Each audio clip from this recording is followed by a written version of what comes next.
बिस्मिल्लाहिर्रहमानिर्रहीम। सलाम लाहौर, शहर की सब बातों और सिटी एटेन में मैं हूं आपकी मेजबान सीमल हाशमी, इस दुआ के साथ कि आपका आज का दिन अच्छे तरीके से गुजरे। और जी हां, पाकिस्तान जिंदाबाद। पाकिस्तान की तरफ जो भी मैली आंख उठाकर देखेगा वो आंख हम निकाल देंगे, ये अज़्म है हर पाकिस्तानी का, हर लाहौरी का। और हमारी फोर्सेस के ऊपर बहुत नाज किया जा रहा है अल्हम्दुलिल्लाह और माशाल्लाह। इसी तरह से ये मुल्क जो है वो कायम और दायम रहेगा इंशाअल्लाह।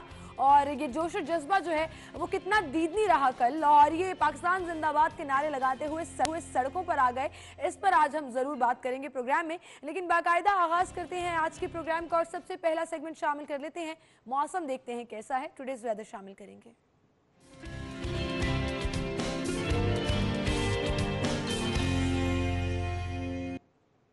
तूबा शेख हमारे साथ मौजूद हैं। तूबा, बताइएगा शहर लाहौर का मौसम कैसा है?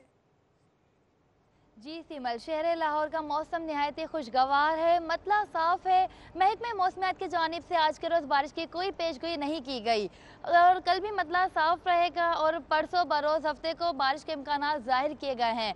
माहिरीन मौसमियात के मुताबिक आज का जो कम से कम दर्जा हरारत है वो 8 डिग्री सेंटीग्रेड और जो ज़्यादा से ज़्यादा दर्जा हरारत है वो 20 डिग्री सेंटीग्रेड रिकॉर्ड किया गया है, जबकि हवा में नमी का तनासुब 70 से 80% रिकॉर्ड किया गया है। धूप निकली हुई है, सूरज अपनी आबोताब पर है। सूरज की ये किरणें और जो ठंडक का एहसास है मौसम को मजीद और भी सुहाना बना देता है। चूँकि मौसम बदल रहा है, सूरज निकला होता है तो दिन के वक्त जो है सर्दी की शिद्दत में कमी हो जाती है, लेकिन रात के वक्त सर्दी की शिद्दत इसी तरह बरकरार रहती है। जी बहुत शुक्रिया तूबा, आप हमारे साथ मौजूद थी, मौसम की सूरत हाल के हवाले से हमें बता रही थी। और अब आज की टॉप स्टोरीज की तरफ चलेंगे और देखते हैं डेली सिटी 2 की आज की हमारी लीड स्टोरी। जी, लाहौरी पाक फौज जिंदाबाद के नारे लगाते हुए सड़कों पर निकल आए। पाक भारत जंगी तनाव, सरकारी अस्पताल रेड अलर्ट।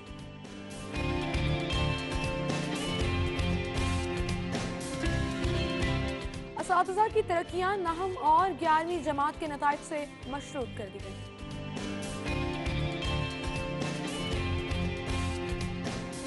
और आलमी दर्जाबंदी की फहरिस्त में पंजाब यूनिवर्सिटी के 9 शोबे शामिल। ये थी हमारी टॉप स्टोरीज, इनको हम डिस्कस करेंगे। स्टूडियो में हमारे साथ सिटी 2 के सीनियर रिपोर्टर्स आमिर रजा खान और रिजवान नकवी मौजूद होंगे, जिन्हें मैं खुशामदीद कहूंगी। अस्सलाम वालेकुम रिजवान नकवी साहब, क्या हाल चाल है आपके? बहुत शुक्रिया आपका, तशरीफ रखिए। और हमेशा जब मैं आप लोगों को दावत देती हूँ तो बेसिकली आप लोग हमारे मेहमान बन जाते हैं और मेहमानों की तवाज़ो की जाती है, खाना पकाना जो है वो उनको खाना खिलाना ज़रूरी हो जाता है। सो अब आपको पता है सिटी 10 एक नए तड़के के साथ है, उसमें किचन सेगमेंट भी शामिल होगा। और आज वो दिन है, हम 2 दिन हफ्ते में किचन सेगमेंट शामिल करते हैं, जिसमें पीर और जुमेरात का दिन हमने सेलेक्ट किया है। तो आज जुमेरात है और आज हमारे साथ हमजा मौजूद होंगे, तो मैं किचन की तरफ चलती हूँ और उन्हें भी खुशामदीद कहूँगी। अस्सलाम वालेकुम हमजा, क्या हाल चाल है आपके? बिल्कुल ठीक ठाक, आप सुनाइए कैसी हैं आप? अल्लाह का शुक्र है, ठीक ठाक। आपकी उस दिन जो आपने वो चपली कबाब बनाए थे, क्या जबरदस्त उनकी तारीफ हुई और बहुत टेस्ट बहुत में भी वो बहुत अमेजिंग। और आपको पता है अपनी इतनी तारीफ सुन के उस दिन मेरा भी खून 1-2 किलो और बढ़ गया। मतलब 1-2 किलो खून बढ़ने के साथ 1-2 किलो वजन में भी इजाफा हुआ। वजन आप थोड़ा कंट्रोल रखिए, हाँ, वरना नहीं, लोगों को बिल्कुल लगेगा ये खुद ही खाते हैं और खुद ही पकाए जाते हैं। बिल्कुल भाई, खाते तो हम हैं। अच्छा, इसी के साथ हम आज की रेसिपी की तरफ आ जाते हैं। आज हम बना रहे हैं मलाई नरगिसी कोफ्ते। जिस तरह नरगिसी कोफ्ते के अंदर भरा जाता है अंडा, इसके अंदर हम करेंगे कॉटेज चीज और साथ अच्छी सी फिलिंग, अच्छा कॉटेज चीज की फिलिंग करेंगे और उसको हम बड़ी अच्छी टमाटो मलाई हांडी वाली ग्रेवी के साथ सर्व करेंगे with some rice on the side and a very good salad. और दूसरी हमारा जो रेसिपी है, it's a very nice dessert, $1 million shortbread. एक क्लासिक डिजर्ट है, इंग्लिश डिजर्ट है प्रोबेबली। उसके ऊपर shortbread, butter biscuit, caramel और चॉकलेट की लेयर होती है। तो हम उसको बनाएंगे डिजर्ट की फॉर्म में विद शॉर्ट ब्रेड। लेकिन आई एम श्योर ये बहुत इजी हाँ, रेसिपी हाँ, होगी हाँ, कि बिल्कुल, घरों में लोग हाँ, बिल्कुल बिल्कुल वेरी इजी। भी अब हम सेकंड हाफ में वो करेंगे और पहले हम अपने इसकी तरफ आ जाते हैं। ठीक है। इसमें आपको जल्दी से इंग्रेडिएंट, बिल्कुल इंग्रेडिएंट्स आप फटाफट से मुझे बता अच्छा जी, अब हमने ये लिया तकरीबन 1.25 किलो चिकन कीमा। ठीक है, इसके अंदर ये हमने मशीन से निकाला है, चॉपराइज चॉपर किया अच्छी तरह, इसको चॉपर में डाल के पतला कर लेना है, मतलब कि इसके रेशे बिल्कुल टूट जाएं। और इसमें 3 प्याज हैं और 8 से 10 हरी मिर्चें हैं। प्याज का पानी निकाल के आप शामिल करेंगे, चॉप करने के बाद आप हाथ से कस के पानी निकाल लेंगे और हरी मिर्चें डालेंगे। ये हो गया। अब हम इसके अंदर अपने मसाला जात की तरफ आ जाते हैं। उसमें सब थोड़ा सा हमारी लाल मिर्च का पाउडर जाएगा, तकरीबन 1-1.5 टेबल स्पून। थोड़ी सी काली मिर्च डालेंगे और नमक डालने के बाद एक स्पेशल मसाला हमने बनाया है इसके लिए। मैं आपको उस मसाले की तरफ ले जाता हूं, जिसके अंदर हमारे पास है बेसन है, हमारे पास बादाम है, तिल है। अच्छा। हाँ जी, रेसिपी चल रही होगी। बेसन है तकरीबन 2 से 3 टेबल स्पून, सूखा धनिया है, बादाम है 5 से 8, तिल है, दड़ा लाल मिर्च है, नमक है और हाँ जी दैट्स इट। ये सारा उसको हाँ आपने ये mix ये इसको किया। खुशबू देगा, वो नरगिसी मुगलई जो टच है वो बादाम और तिल इनकी वो खुशबू जायका- से। हाँ जी वो जायका भी आएगा बिल्कुल। डेफिनेटली और वो खुशबू तो भी ये हम आएगी। तकरीबन 4 टेबल स्पून के करीब ये जो है ना हम इसको ऐड करेंगे ठीक है, इसमें, ठीक ठीक है। और साथ अलग से तकरीबन बाइंडिंग के लिए हमारे पास ये बेसन है जो भुना हुआ है, तकरीबन 2-3 टेबल स्पून, थोड़ा सा पुदीना और थोड़ा सा धनिया, ठीक है जी। इसके साथ हम इसको वो करना शुरू करेंगे, एक अंडा जाएगा इसके अंदर, ठीक है। और ये उसको हम देखें। हाँ marinate इसको हम अच्छा सा, अब जो बीच में कॉटेज चीज जानी है उसमें हम डालेंगे हरा धनिया, कॉटेज चीज को भी अच्छा सा फ्लेवर करना है हमने, पुदीना। प्रेफरेंसेस हैं चीज कैसी होनी चाहिए? हाँ या- ड्राई चीज होनी चाहिए, ऐसी चीज ना हो जो, क्योंकि ग्रेवी में जाना है जो फट के बाहर निकल आए। तो ड्राई चीज, फुटकियां ना बन जाए हाँ उसकी। Cottage cheese is the best चीज। नहीं तो आप फेटा यूज कर लें, पर फेटा हमारे यहाँ के पैलेट पे नहीं आएगी क्योंकि वो थोड़ी सी खट्टी लगेगी लोगों को। तो I think cottage cheese is the best. ठीक है। आपने नमक चीज में भी डालना है? बिल्कुल, जरा सा जरा सा। आपने देखना है कि आप कौन सी चीज ले रहे हैं, और इसमें हम थोड़ा सा भुना हुआ कुटा हुआ जीरा डालेंगे ठीक है। चीज में, ठीक है। इसको अपना वो देने के लिए अब हम इसको मिक्स करने के बाद पहले अपने कॉटेज चीज का एक बॉल बनाएंगे छोटा, उसके बाद हाथ में बिछा के ये वाला मिक्सचर, तो हम इसके ऊपर उसकी पहले कॉटेज चीज रखेंगे मिक्सचर में, उसका बॉल बना चलिए लेंगे। ठीक है, मैं थोड़ा सा टाइम देती हूँ आपको जी, ताकि जी, आप जी। मैरिनेट कर लें और हम चलते बिल्कुल। हैं वापस अपने मेन सेट की तरफ। आमिर भाई मुंह में पानी आज भी आ रहा है आपके? नहीं आज मुझे खुशी ज़्यादा है। लास्ट टाइम हाँ कल जो हमने किया उसकी खुशी जो है वो इस खाने से ज़्यादा है। और मैं ये समझता हूँ कि कल का दिन जो था वो पाकिस्तानियों की मोरल बूस्टिंग के लिए एक ज़बरदस्त दिन था। और दिन का आगाज़ ऐसा हुआ कि सारा दिन ही खुश रहे, रात गए तक खुश रहे, और आज भी वो खुशी जो है वो संभाले नहीं संभलेगी कि पाकिस्तान ने वो जवाब दिया जिसका इंडिया डिज़र्व करता था कि उसको ये जवाब दिया जाए। उन्होंने दोबारा कोशिश की होगी पाकिस्तान की सरहदों के अंदर घुसने की, जिस पर उनको गिराया गया, और एक पायलट जो अभी हैं और उसके नाम के साथ वो अभी तो पार्टी शुरू हुई है। ऐसी मीम्स चल रही हैं और सोशल मीडिया पर, लेकिन ये बात बिल्कुल ठीक है।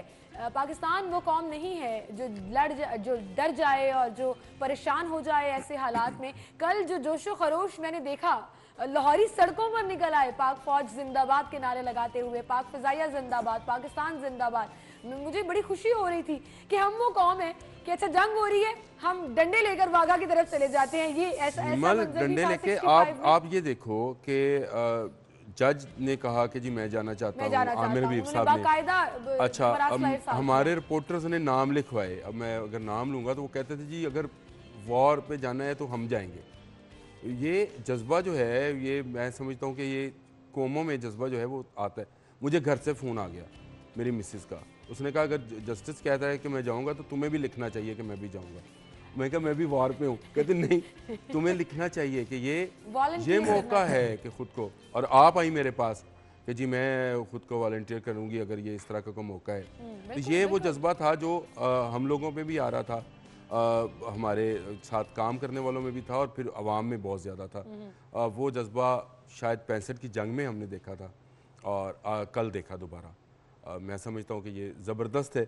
कौमें जो हैं वो इसी तरह से रिएक्ट किया करती हैं जब उनकी हदूद को क्रॉस करे, तो जैसे हमने कल रिएक्ट किया है। बिल्कुल ये रिटेलिएशन थी। और कल वज़ीर-ए-आज़म पाकिस्तान ने जो कौम से खिताब किया, बड़ा ज़बरदस्त प्रिसाइज मैसेज था वो, और उसमें उन्होंने भी ये कहा कि हमने आपको बताया था कि हमारी मजबूरी बन जाएगी जवाब देना, और आपने ये एक्शन लिया तो अब इसका जवाब हम आपको दे रहे हैं। इनिशिएट हमने नहीं किया। और रिजवान साहब एक चीज़ बड़ी ज़बरदस्त रही DG ISPR की प्रेस कॉन्फ्रेंस में भी और वज़ीर-ए-आज़म पाकिस्तान की प्रेस कॉन्फ्रेंस में भी कि एक अमन मैसेज जो है वो इन दी एंड फिर हमने दिया है कि हम अमन पसंद कौम है। अगर हमें छेड़ेंगे तो जवाब ज़रूर मिलेगा, लेकिन अगर हमसे बात करेंगे तो आपको अमन मिलेगा, मोहब्बत मिलेगी, प्यार मिलेगा। बिल्कुल ऐसे ही है कि वज़ीर-ए-आज़म पाकिस्तान और DG ISPR की जो प्रेस कॉन्फ्रेंस थी बड़ी बैलेंस्ड और बड़े अमन का उन्होंने पैगाम दिया। नब्बे तुले अल्फाज में उन्होंने कहा कि दोनों मुल्कों के हक में जो है अमन है, और देखें, जंग जो है वो मसाइल का हल नहीं है, बल्कि जंग आज खुद एक मसला है जो कि मसले लेके आती है। लेकिन उन्होंने ये भी कहा कि अगर जंग हम पे मुसल्लत की गई तो पाकिस्तानी अफवाज, पाकिस्तानी कौम इसका भरपूर जवाब देने की ताकत रखती है, शकत रखती है, और उसका जज्बा हमने सड़कों पे देखा। उसके अलावा कल हमारी रिपोर्टिंग टीम्स जो हैं वो सरहदी इलाकों में, लाहौर में भी और दीगर शहरों में भी, सियालकोट बॉर्डर पे भी हमारी टीम्स थी। तो वहाँ के जो साहब की तौबा तौबा जो है, कैसर खोखर साहब सियालकोट थे कल और उनकी तौबा तौबा की धूम जो है वो सरहद के पार भी सुनी गई। वहाँ की एंकर जो है वो उसी पढ़ते पढ़ते तौबा तौबा करती रही और मुझे लगा कि अब हम कामयाब हो गए, क्योंकि खोखर साहब ने ये कहा था कि इंडियंस तौबा तौबा कर लो, और वो तौबा तौबा उनकी स्क्रीन पर हो गई। इससे बड़ी उनको क्या। और खोखर साहब जिस जज्बे के साथ सियालकोट बॉर्डर पे गए, वो तो अगले मोर्चों पे जाने को कह रहे थे कि जी मैं अगले मोर्चों पे जाऊंगा और मैं उनको फौजियों के सामने तौबा तौबा उनकी कराऊंगा, लेकिन उनको नहीं जाने दिया गया। वो और यहाँ पर इमरान यूनुस और इरफान मलिक बड़ी ज़बरदस्त रिपोर्टिंग करते रहे वागा के इलाके से। और अक्सर ऐसा होता है, आप लोग तो जानते होंगे कि जब कभी रिपोर्टिंग के लिए कहीं जाना पड़ता है तो लोगों को पकड़ना पड़ता है, लोगों को बुलाना पड़ता है कि बात कर लें, इशू बताना पड़ता है। कल तो ऐसे था कि वो खड़े थे और लोग जोक दर जोक खुद ब खुद आए चले जा रहे थे कैमरा फ्रेम में भी और उनसे बात करने के लिए भी। मैं यही तो कहता हूँ कि कल रिपोर्टिंग टीम जो थी वो तो सब लोग इस बात पे तैयार थे कि जी हमें बॉर्डर पे भेज दें, चाहे आप किसी हिस्से में कश्मीर भेज दें। एक रिपोर्टर मेरे पास हसन अली आए, वो कहते जी मैं कश्मीर के बॉर्डर पे जाना चाहता हूँ। कज़ाफ़ी भट्ट साहब असम्बली कवर कर रहे थे, वहाँ से उनका फ़ोन आ गया। उमर असलम जो थे वो कवरेज पर थे, वहाँ से उनका फ़ोन आ गया कि जी मेरा नाम लिखे। तो ये बाकी रिपोर्टर्स भी, ये नहीं है, सभी जगह पे यही था कि जी हमें बॉर्डर्स पे भेजा जाए, हम जो है मुकाबला करना चाहते हैं, हम जाना चाहते हैं। बिल्कुल सही, और ये आपने बात बिल्कुल ठीक की, और ये सिर्फ हमारे ऑफिस में ही नहीं बल्कि ये जज्बा सब ऑफिस में वो हर जगह पर नजर आ रहा था। और आप यकीन जानिए हम वॉर के हक में नहीं है, से नो टू वॉर, क्योंकि बहुत नुकसान होता है। और जो वज़ीर आज़म ने कल एक बात की, मैं उस पर सोचने पर मजबूर हो गई कि मिस कैलकुलेशंस कौन से कौम अफोर्ड कर सकती है, लेकिन ये बताना ज़रूरी था कि हम केपेबल हैं आपकी जो जारियत है उसका जवाब देने के लिए। लेकिन हम फिर भी हम चाहते हैं ब्रेक की तरफ मुझे जाना है, ब्रेक के बाद दोबारा हाजिर होंगे, आप हमारे साथ ही रहिएगा।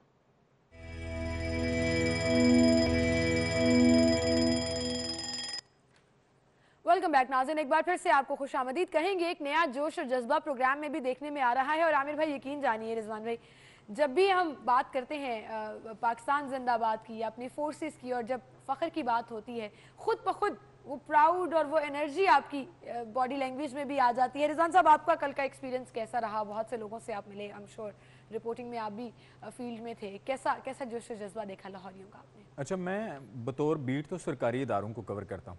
सरकारी इदारों में जो मुलाजमीन थे, आप उनके रवैये या बाकी चीज़ें एक साइड पे रखें, मुल्क के लिए उनका जो जज्बा था वो बड़ा दीदनी था।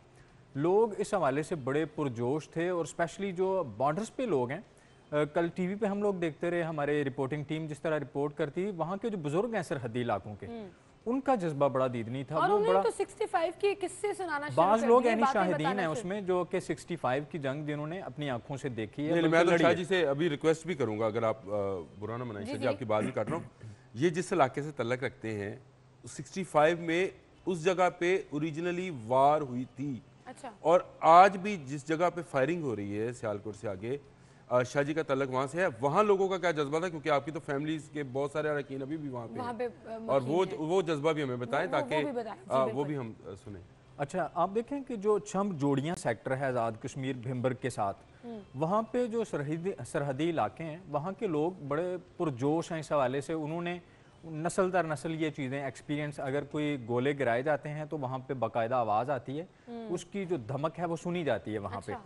तो लोगों को वहाँ पे जब गोलाबारी होती है उठा दिया जाता है, वहाँ पे अनाउंसमेंट होती है कि आप यहाँ से इतने किलोमीटर तक आगे चले जाएं। वो फिर लोग मुतबादल अरेंजमेंट कर लेते हैं, वहाँ से बॉर्डर से जो है वो आगे चले जाते हैं। और बाज़ लोग हैं जो बुज़ुर्ग हैं, वो वहाँ पे रहते हैं, वो वहाँ से हटते नहीं हैं, वो किसी भी सूरत पे वहाँ से जाने के लिए तैयार नहीं होते। और बड़ा जज्बाती लोग हैं जो कि किसी भी कीमत पे जो है वहाँ से उठने के लिए तैयार नहीं है। और लोगों के जज्बात जो हैं वो तो मैं कहता हूँ कि बयान नहीं किए जा सकते। देखिए, हमें तो आगे शहादत नजर आ रही होती है, तो फिर हम पीछे हटने वालों में से तो नहीं होते। शहादत है मतलूब मकसूद मोमिन भाई, वो तो हम तो ये समझते हैं कि गए सारे गुनाह, अगर आप अपने वतन और अपने दीन को बचाने के लिए निकले तो आप अगर आपकी जान जाती है तो आपको तो तब ताब जावदाना, यानी आपको तो वो नाम मिलेगा, वो इनाम मिलेगा जो हमेशा हमेशा के लिए। बिल्कुल सही। और कल जैसे हमेशा से सिटी 42 सिटी न्यूज़ नेटवर्क पेश रहा है, कल हमने जो है वो फौज के साथ इज़हार यकजहती किया। पूरा का पूरा दफ्तर हमारे जो हेडक्वार्टर स्टूडियो है, मेन स्टूडियो, वहाँ पर इकट्ठा हो गया और पाकिस्तान जिंदाबाद, पाक फौज जिंदाबाद, कौमी तराना, नारे तकबीर, अल्लाह हू अकबर, क्या तराना था और क्या जोश था लोगों का, वो दिखाएं वो लोगों को। मैं चाहती हूँ वो फुटेज, मैंने बोला है कि वो रखाएं, हम वो दिखाएंगे। लेकिन आप कल यहाँ पे मौजूद थे और आपने भी देखा कि हमारे ऑफिस के अंदर बड़ा वो जोश जज्बा जो है वो ऐसे ही था जैसे जो है वो 65 वाला जज्बा जो हम बुजुर्गों से सुना करते थे। सही कहा रिजवान शाह साहब ने कि हमें बताते थे, मेरे वालिद बताया करते थे कि 65 की जब जंग हुई तो जब डॉग फाइट हुआ करती थी ऊपर जहाज़ों की, तो लोग नीचे से तालियां मारते थे, नारे लगाते थे, छतों पे थे, किसी के दिल में कोई डर, कोई खौफ नहीं था। और यही जज्बा जो है कल सारे शहर में भी था और हमारे दफ्तर में भी था। शहर का हिस्सा मीडिया की तारीफ भी की डीजी ISPR ने, उन्होंने कहा कि बड़ी ज़बरदस्त अमन पसंद रिपोर्टिंग की जा रही है पाकिस्तानी मीडिया की जानिब से। और अगर हम इंडिया की तरफ बात करें तो क्या प्रोपेगेंडा कर रहा था उनका मीडिया, और मुझे तो समझ नहीं आ रही थी। और कल मैं एक क्लिप भी देख रही थी कि उनकी अपनी जग हसाई हो रही है अपने ही मुल्क में, कि एक रिपोर्टर उठकर ये कहता है कि आप लोग दावा करके आए कि आपने 250-300 बंदा मार दिया, और पाकिस्तान ने दावा किया कि उन्होंने जेट्स गिरा दिए जवाब में, और आपके एक पायलट को गिरफ्तार भी कर लिया। उन्होंने फोटो दिखा दी, आप किसी एक की ही फोटो दिखा देते। तो क्या प्रोपेगेंडा चल रहा है वहाँ पर? और फिर कल वो मुसलसल ये कहते रहे कि उन्होंने हमारा एक F-16 गिरा दिया है, और जब एक्सप्लेनेशन हमारी तरफ से गई, ऑफिशियल एक्सप्लेनेशन, कि इस ऑपरेशन में F-16 यूज ही नहीं हुआ था, लेकिन उसके बावजूद वो यही कहते रहे कि हमने गिराया। तो उनके पास कोई तो तस्वीर होनी चाहिए ना। ये देखिए यही सवाल था, और इसी से बचने के लिए कल जो उनके दफ्तर खारजा के तर्जमान और उनके वाइस मार्शल जो एयर वाइस मार्शल जो हैं, उन्होंने जब मुश्तरका मीडिया कॉन्फ्रेंस की तो 1 मिनट की स्टेटमेंट दी जिसमें उन्होंने कहा 2 जहाज़ गिरे, एक पायलट जो है हमारा गुम है, एक पायलट शहीद उनका, उन्होंने कहा कि जो शहीद हुआ हम कहते हैं मर गया, वो उन्होंने कहा, और जो पायलट गुम था वो हमने कहा ये आपका गुमशुदा बच्चा ये है, और वो भी साबिक एयर वाइस मार्शल का बच्चा है। आप यकीन जानिए जैसे ही वो वीडियो दिखाई गई अभिनंदन की और उनका जो कन्फेशन दिखाया गया कि वो इंडियन एयरफोर्स के विंग कमांडर हैं, उसके बाद इंडियन मीडिया, चूंकि हम तो मॉनिटर भी कर रहे थे, एकदम से उन्होंने स्विच कर लिया और अपनी गवर्नमेंट की तरफ बोलना शुरू हो गए कि कहाँ है ऑफिशियल स्टेटमेंट, पाकिस्तान ये दावे कर रहा है और ये वीडियो भी दिखा रहा है। सवालों का जवाब देने मुनासिब नहीं समझे, उन्होंने 1 मिनट की और उसके बाद भाग गए क्योंकि उनके पास था नहीं। अच्छा, कल हॉस्पिटल्स हाई रेड अलर्ट रहे और हर चीज़ के लिए तैयार थे हम लोग, और एयरपोर्ट्स तो अभी भी क्लोज डाउन है पूरे मुल्क के। क्या कहेंगे आप? हर तरफ से हम तैयारी जो है वो पूरी तरह से किए हुए। देखिए सिमल, हम हैं डिफेंस में, यानी हम अपने दिफा में कार्रवाइयाँ कर रहे हैं, और हमें हर तरह के हालात को देखकर तैयार रहना चाहिए। और आपको भी पता है कि जो जंगें हैं वो असले से नहीं, बड़ी फौजों से नहीं, जज्बों से जीती जाती हैं। अगर जज्बे के बगैर जीती जा सकती तो रशिया फिर इन्वेड किया था अफगानिस्तान में, जीत लेता, लेकिन वहाँ के लोगों का जज्बा ऐसा था कि उन्होंने नहीं जीतने दिया। अमेरिका 17 साल से नहीं जीत सका। वियतनाम जिसकी इकोनॉमी अमेरिका के मुकाबले में मेरा ख्याल है समंदर के अंदर एक कतरे जितनी भी नहीं है, लेकिन वो उन्होंने जंग नहीं जीतने दी, बिल्कुल उन्होंने जंग नहीं जीतने दी। तो जंगें जो हैं ये जज्बों से लड़ी जाती हैं, और जो जज्बा यहाँ के लोगों में है, मैं कहता हूँ क्या पंजाब, क्या सिंध, क्या KPK, क्या बलूचिस्तान, जो जज्बा कल हमने देखा है, उसके बाद मैं ये कह सकता हूँ कि अल्लाह पाक ने इस वतन अजीज़ को हमेशा हमेशा के लिए रहने के लिए बनाया है। इसका नाम कोई ख़त्म नहीं कर सकता, चाहे वो कोई मोदी हो, चाहे कोई बंदा भी हो, वो जो मर्जी कोशिश कर ले, हम हमारा बाल भी बेकार नहीं कर सकता। रिजवान साहब, कल अस्पतालों में रेड अलर्ट था, स्पेशल ड्यूटी रोस्टर्स बन रहे थे, दूसरी तरफ वकला बरादरी जो है वो सड़कों पर आ गई। एक जज साहब का आपने जिक्र किया, सेशन जज आमिर हबीब साहब, उन्होंने अपने आप को वॉलंटियर कर दिया कि मैं मरासला बाकायदा उन्होंने जारी कर दिया चीफ जस्टिस को भी, और जहाँ जहाँ मतलूब था आर्मी चीफ को भी उन्होंने किया। तो क्या कहेंगे आप, ये जोश और जज्बा, ये तैयारियाँ, तो हम तो किसी से डरने वाले नहीं हैं। देखिए ये जो जज्बा है ना, ये किसी भी कौम में नहीं है जो पाकिस्तानी कौम में है, कि ऐसा कोई भी मौका हो, ये अंदरूनी इख्तलाफात जो हैं उनको बिल्कुल बलाए ताक रख के ये कौम एक पेज पे पाक फ़ौज के साथ खड़ी है। और कल जो है आज़ाद कश्मीर के इलाकों में जहाँ जहाँ पे पाक फ़ौज के ट्रक्स गुजरे, टैंक्स गुजरे, वहाँ पे गुलपाशी की गई, उन पे फूल निछावर किए गए।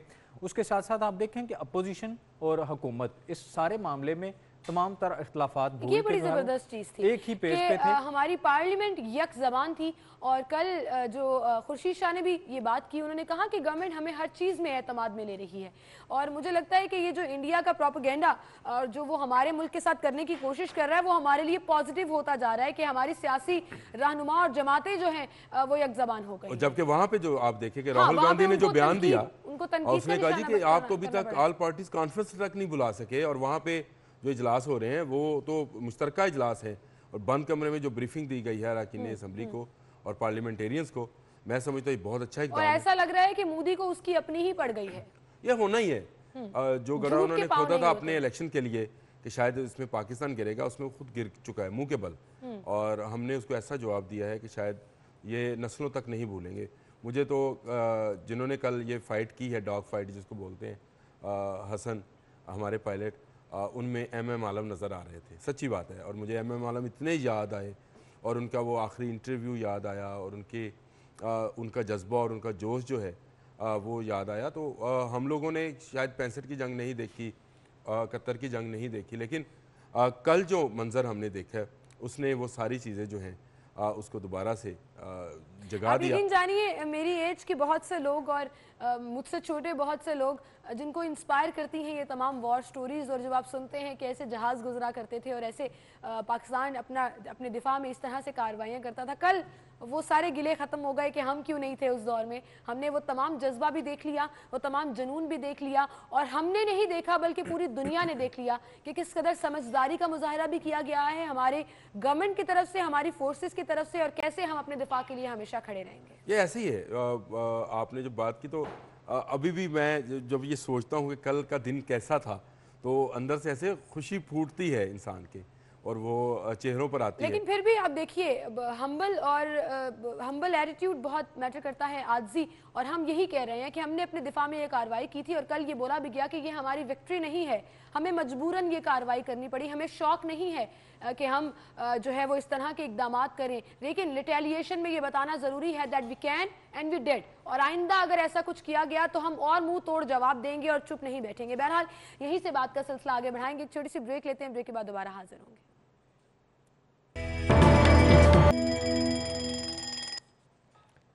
वेलकम बैक नाज़रीन, एक बार फिर से आपको खुशामदीद कहेंगे। और वो मनाजिर जो कल यहाँ पर देखे गए हेडक्वार्टर्स में, जहाँ पर तमाम एम्प्लॉयज़ एक साथ खड़े थे, एक ज़बान थे, नारा तकबीर अल्लाहु अकबर पर, मैं चाहती हूँ कि वो मनाजिर हम आपके साथ भी दोबारा से शेयर करें। और आमिर भाई, कल आप तो मौजूद भी थे कि किस तरह वो सब हिलाली परचम छोटे छोटे सब ने पकड़े हुए थे और लहरा रहे थे। वो वो मंजर जो है वो बयान से बाहर है। जिस तरह से अल्लाह अकबर नारा तकबीर चलता था और उस पर अल्लाह अकबर की आवाज़ आती थी, तो वो ये नहीं था कि कोई शूट हो रहा था, वो अंदर से आवाज़, यानी मैं भी वहाँ पे मौजूद था, तो अंदर से आवाज़ आती थी अल्लाह अकबर। नारा तकबीर हो तो वैसे ही मुसलमान के अंदर से आवाज़ निकलती है, तो दिल से आवाज़ें निकल रही थी और वो मनाजर जो है वो नाकाबिले बयान थे। अगर आप वो अल्लाह अकबर भी सुनवाएं साथ वो। अच्छा रिजवान साहब, आप भी कल थे यहाँ पर और आपने भी ये मनाजिर देखे कि लोग मतलब किसी को कहना नहीं पड़ रहा था, सब खुद भाग भाग कर वहाँ जा रहे थे, और ऐसा ही जोश और जज्बा हर तरफ पूरे पाकिस्तान में देखने में आ रहा था। मैं समझती हूँ कि अब आई थिंक इंडिया को एक बड़ा क्लियर मैसेज चला गया है कि हम हर चीज़ के लिए, हर तरह की चीज़ के लिए तैयार हैं, लेकिन फिर भी हम चाहते हैं। बिल्कुल ऐसे ही है। आप देखें कि हम बतौर जर्नलिस्ट जो हैं मेंटली बड़े ऑक्यूपाइड होते हैं, इतना स्ट्रेस वाला काम है, बड़ी दौड़ होती है, लेकिन उसके बावजूद कल सबकी तवज्जो जो है इस तरफ थी। उससे हट के आप मार्केट्स देखें, ट्रेड यूनियंस देखें, आप ट्रांसपोर्ट बरादरी देखें, चैम्बर्स देखें, हर शोबा ज़िंदगी से ताल्लुक़ रखने वाले लोग जो हैं, हाँ वो सरकारी मुलाजिम थे, उनके अंदर यही बहस चल रही थी और हर जगह पे यही मौजू ज़ेर बहस था कि भारत के जो त्यारे गिरे हैं उस पर लोग खुशी भी मना रहे थे, और उसके साथ साथ लोग, जिस तरह वज़ीर-ए-आज़म पाकिस्तान ने कल प्रेस कॉन्फ्रेंस की, उन्होंने भी बार बार ये बात दोहराई कि अमन जो है ये हिते के हक़ में है, दोनों मुल्क जो हैं वो जंग उनके हक़ में नहीं है, चूँकि जंग जो है ये तबाही और बर्बादी लेके आती है, तो तो ये दोनों मुल्कों के लिए नुकसान बिल्कुल सही, हम के ख्वाह हैं। उसके बावजूद जो है अगर जंग जो है वो मुसल्लत की जाती है तो पाकिस्तानी कौम ने अपने जोशो जज्बे से ये बात वाजे कर दी है कि हम उसके लिए भी तैयार, उसके लिए तैयार। बिल्कुल सही, बिल्कुल सही। मैं अगली खबर की तरफ जाना चाहूंगी और हमारी आज की अगली खबर, आलमी दर्जाबंदी की फहरिस्त में पंजाब यूनिवर्सिटी के 9 शोबे शामिल कर लिए गए हैं। फिजिक्स, एस्ट्रोनॉमी, केमिस्ट्री, ज़राअत और जंगलात की मज़ामीन शामिल है। वीसी को मुबारकबाद भी दी गई है, क्या कहेंगे? अच्छा है, ये मैं समझता हूँ कि जो आलमी दर्जाबंदी है यूनिवर्सिटीज़ की, उसमें अगर पाकिस्तान की यूनिवर्सिटी के इस तरह से 9 डिपार्टमेंट को शामिल किया गया है तो जो बाहर तलबा जो हैं जो आना चाहते हैं पाकिस्तान, वैसे भी यहाँ पे बाहर से तलबा आते हैं, बहुत सारे अफ्रीकी ममालिक से आते हैं, अफगानिस्तान से आते हैं और वो पंजाब यूनिवर्सिटी में आते हैं। तो इनके 9 डिपार्टमेंट से खुद यूनिवर्सिटी की भी दर्जाबंदी जो है ऊपर जाएगी। ये तो शामिल हुए हैं लेकिन यूनिवर्सिटी जो है वो भी आलमी दर्जाबंदी में ऊपर आएगी। तो ये बड़ी अच्छी बात है। इसका मतलब ये है कि जो एजुकेशन पे काम चल रहा है पिछले 20-25 साल से, उसका ये समर है कि हमारे पास ऐसे उस्ताद हैं जो ऐसे तलबा, ज़हीन तलबा जो हैं उनको सामने ला रहे हैं जो कि आलमी म्यार के हैं। तो ये इसको और बढ़ना चाहिए, और बढ़ना चाहिए, इसमें मजीद तरक्की भी आनी चाहिए। Well, thank you so much आप दोनों का, आप हमारे साथ मौजूद थे और हमजा मेरी तरफ देख रहे हैं कि अब मेरी तरफ भी आ जाओ और मैं बाकी की चीजें भी बताऊं। मैरिनेट उन्होंने कर लिया, हम भी देख रहे हैं हमजा की तरफ, हमजा हम भी देख रहे हैं भाई। हाँ हाँ बिल्कुल, हम भी देख रहे हैं। ब्रेक लेते हैं, ब्रेक के बाद दोबारा हाजिर होंगे, हमारे साथ रहिएगा।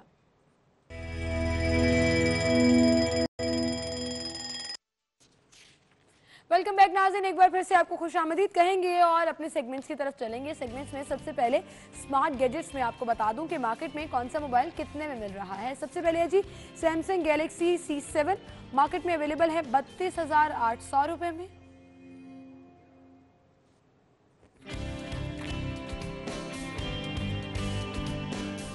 हुआवे नोवा 3i 45,200 रुपए।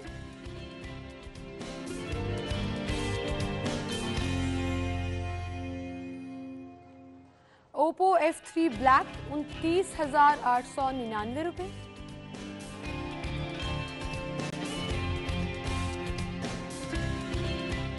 और ओप्पो F1 23,999 रुपए।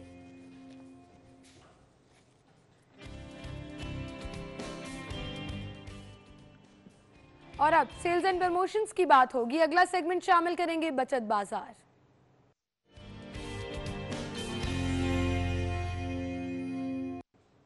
तो सबसे पहले एक नजर सेल्स पर डाल लेते हैं।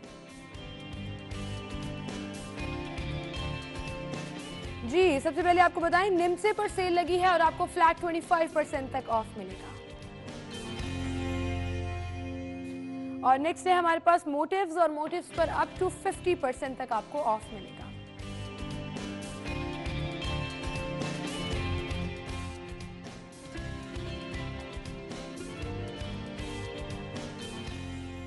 और अभी एक नजर प्रमोशंस पर डाल लेते हैं। जी, हमारे पास है नेस्ले सिरेलैक ट्विन कार 4 पर आपको मिल रहा है 760 रिटेल प्राइस है, उसकी प्रमोशनल प्राइस है 685, 75 रुपीज आप बचा सकते हैं। और पेंटीन कंडीशनर है 199 retail price, promotional price 169, 30 rupees आप बचा सकते हैं।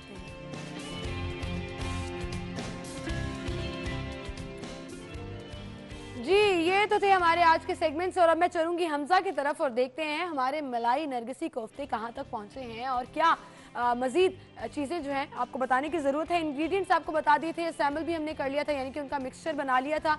और अब हम चलते हैं कि आगे क्या है। जी हमजा, मैं दोबारा से आ गई आपके पास, आइए प्लीज़। अच्छा जी, सबसे पहले मैं आपको तो बताता हूँ कि हमने अपने मलाई नरगिसी कोफ्ते असेंबल कैसे करने हैं। ठीक है, ये आप अपने, ये वो कीमा है जो हमने मैरिनेट किया था। बिल्कुल, जो हमने मैरिनेट किया था। पतला कीमा आपने बनवाना है, मशीन से निकला वो 2 दफ़ा। आप अपने हाथ में पानी लेंगे और वो लोग कहते हैं ना जी टूट के फट के, तो वो बिल्कुल इस तरह का कुछ नहीं होगा जब कीमा आपका पतला होगा। ये आपने कॉटेज चीज का जो हमने मैरिनेटेड मिक्सचर बताया था वो अपने बीच में वो आप रखेंगे और ये देखें, बस आप इसको पानी लगा के तो बंद कर देंगे और ये आपका जबरदस्त ह्यूमंगस कोफ्ता तैयार हो गया। बड़ा सा, ये देखें, ये फ्राइंग के लिए, ये फ्राइंग के लिए। अच्छा, मैं आपको बताता हूँ, ये हम सीयर कर रहे हैं, ये हम इसको पका नहीं रहे। ठीक है, सीयरिंग इज अ प्रोसेस जिसमें आप आउटर लेयर को पकाते हो और ताकि वो अंदर से मॉइस्चर ड्राई ना हो, फिर हम इनको दम में मसाले के अंदर पकाएंगे। अच्छा। तो आप अगर सोच रहे हैं ना इतने बड़े कोफ्ते अंदर तक गलेंगे कैसे, ऊपर से लाल हो जाएंगे, तो वो उसका मैंने कहा आपको साथ में बताता चलूं। यानी कि फ्राइंग करने के बाद आपने खाने नहीं है, उनको आपने भी दम पे मैं आपको दिखाता हूँ। हाँ बिल्कुल ऐसे, ये देखें, ये देखें, ये हमारा दूसरा अच्छे से होके जा रहा है कोफ्ता ऑयल में सीयरिंग के लिए, मतलब सीयर फ्राई कर रहे हैं हम। This is Pakistani cuisine. अच्छा जी, ये देखें, ये आपने कुछ ये मैंने अभी फ्राई कर लिए हैं। ये अगर आपको कैमरा दिखा सकता है, देख रहा है, तो ये आप देखेंगे ये इस साइज के होने चाहिए। अब देखें ना, मैं अच्छा खासा बड़ा इंसान हूँ और मेरे हाथ में ये कोफ्ता काफी सही साइज का है। हाँ। नहीं तो कोफ्ते नॉर्मली इतने होते हैं, इतने, ये टेबल टेनिस की बॉल होती है उस साइज का है। अब हम इसको अपने मसाले में डाल देंगे और मसाले की रेसिपी मैं आपको साथ ही बताता हूँ। ये मसाला वो है जो आप ऑलरेडी तैयार बिल्कुल अभी मैंने किया है, ताकि हम थोड़ा सा टाइम बचा सके, लेकिन आपको इसकी रेसिपी जो है वो पूरी तौर पर बताई जाएगी। बिल्कुल बिल्कुल ऐसे ही है जी। ये देखें जी, ये अच्छा जी। अब इस मसाले के अंदर हम लेंगे सबसे पहले ऑयल, लहसुन नहीं डालेंगे, हम जिंजर को सौते करेंगे। जिंजर को सौते करने के बाद हम उसके अंदर डालेंगे 2 कप उबले हुए ब्लेंडेड प्याज। 2 कप उबले हुए ब्लेंडेड प्याज डाल के मशीन में चले हुए तो हम उसको सौते कर लेंगे जब तक उसकी अच्छी सी महक आना शुरू हो जाए। उबला हुआ प्याज लाल नहीं होता, उसकी महक आती है सिर्फ, ठीक है। तो जब आपने वो अंदाजे से आप देखिएगा 4 से 8 मिनट के दरमियान, डिपेंड करता है किस क्वांटिटी के साथ आप काम कर रहे हैं। फिर उसके बाद हम डालेंगे इसके अंदर 3 कप उबले हुए ब्लेंडेड टमाटर, मतलब तकरीबन 3 पाव के करीब टमाटर, ठीक है। उसको हम अच्छा सा, हाँ बिल्कुल, हाँ वेलवेटी जो हम कहते हैं ना, बाहर गए तो सिल्की थी ग्रेवी, घर बनाया तो खड़ा खड़ा मसाला था, छिलके थे, वो आप इसको अच्छा सा तलेंगे, अच्छा सा इसको भूनेंगे और उसके बाद आप इसके अंदर डालेंगे जीरा, सूखा धनिया, वो जो स्पेशल मसाला हमने बताया, रेसिपी चल रही है उसकी, वो नमक, लाल मिर्च, ठीक है। इसके अंदर हम हरी मिर्चें नहीं डालेंगे, मोटा मसाला नहीं डालेंगे, सब कुछ पिसा हुआ जाएगा ताकि वो स्मूथ ग्रेवी आए। लेकिन अच्छा हमजा, हमने हर चीज में ये थोड़ा थोड़ा मसाला डाला है, तो वो उसका मेरे ख्याल से ख्याल रखना बड़ा जरूरी होगा कि ग्रेवी में भी नमक है, फॉर एग्जांपल कोफ्तों में भी है और कॉटेज चीज में भी है। मैं आपको बताता हूं, जब हम ज्यादा ना, बिल्कुल हम जब खाना बना रहे होते हैं, हमने हर लेयर को सीजन करना होता है, हमने हर तय पे सीजनिंग करनी होती है, तो हम वो एक जबरदस्त रेस्टोरेंट स्टाइल टेस्ट अचीव करते हैं। तो रेस्टोरेंट में भी आपको ये डिश नहीं मिलेगी, ये बड़ी जबरदस्त रेसिपी। मैंने अब ये देखिए दम पे अच्छे से बन रहे हैं, उसने अपना ऑयल भी छोड़ना शुरू कर दिया है, और जैसे ये वाले कोफ्ते हो जाएंगे तो ये हम इसमें ट्रांसफर कर देंगे। अगर आप करना चाहते हैं कुछ बहुत लग्जरी, कुछ बड़ा जबरदस्त इसके साथ आप करना चाहते हैं, तो टुवर्ड्स द एंड आप इसकी आग बंद करके जब थोड़ा टेम्परेचर नीचे आएगा तो आप इसमें क्रीम का 1 पैकेट, मतलब 200 ml क्रीम आप डाल दें, तो वो बड़ा अच्छा मक्खनी टेस्ट आ जाएगा। लेकिन it depends on your taste कि आप उसको करना चाहते हैं किस तरह का आपको चाहिए।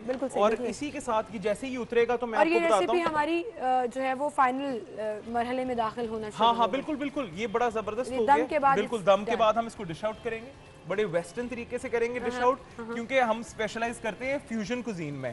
तो ये फ्यूजन में बड़ा जबरदस्त हमारी ये चीजें हैं। ये नरगिसी कोफ्ते और स्टफ्ड चिकन का आप समझें एक ब्लेंड है, ब्लेंड है, बिल्कुल। मैं यही कहने वाली थी। और इसमें सबसे जबरदस्त चीज ये है कि आपको ग्रेवी का टेस्ट भी मिलेगा और आपको वेस्टर्न टेस्ट मुंह में जो है वो कोफ्तों की सूरत में आ रहा होगा, क्योंकि कॉटेज चीज इस्तेमाल है। गोल्ड, ये देखें। अब हम इसको भी अपने मसाले में शामिल कर देंगे,